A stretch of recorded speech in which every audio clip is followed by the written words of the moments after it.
constitutional power. And the third one, which I can't say too much about because I don't know where it's going, is there were indictments today. We have a special prosecutor looking into whether an American election was compromised. Not compromised in the sense of the outcome, but compromised in the sense of was the integrity of the election attacked. Why do I say that? It doesn't make a difference whether it affected the outcome. We have had two presidents who were impeached, but ultimately the House with Presidents Johnson, Andrew Johnson, and Clinton put the indictment on the table, but they were not impeached, ultimately convicted in the Senate.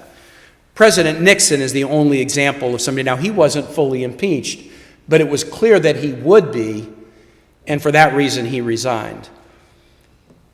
What was Nixon's offense?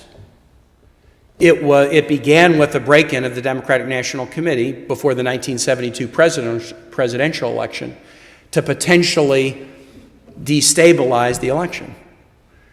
The election was a landslide. Nixon won 63-37 in the election. So the break-in at the DNC had nothing to do with the outcome of the election, but Congress said, we care enough about the integrity of our process that we have to get to the bottom of it. And then there was obstruction of justice and hiding evidence, and it all mushroomed, and President Nixon resigned.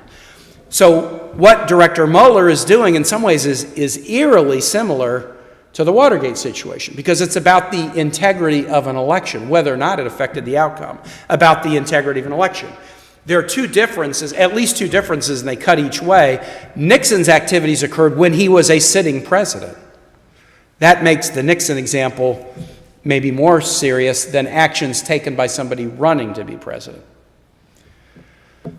But this example involves not low-level flunkies breaking into the DNC. The indictment today is against the chairman of the campaign, and the question is whether the chairman conspired with a foreign adversary.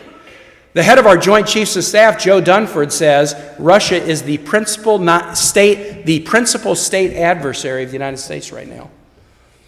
My oldest son, who's a Marine infantry commander, was deployed during the entire 2016 campaign on the border with Russia, training the militaries of our allies on that border to protect themselves against the United States chief state adversary. He was deployed there with his entire 1,200-member Marine battalion.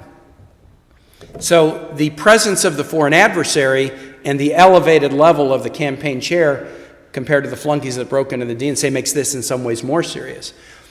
We don't know where it's going to go. We don't know whether it's going to lead nowhere. We don't know whether it's going to lead somewhere. We don't know whether the special prosecutor might get fired before we get to the bottom of it. And so there's a whole series of issues that are sort of out there that could even be at the level of a constitutional crisis that only Congress can resolve. The first two tests we have to grapple with. I sort of hope we don't have to grapple with the third test. We will either do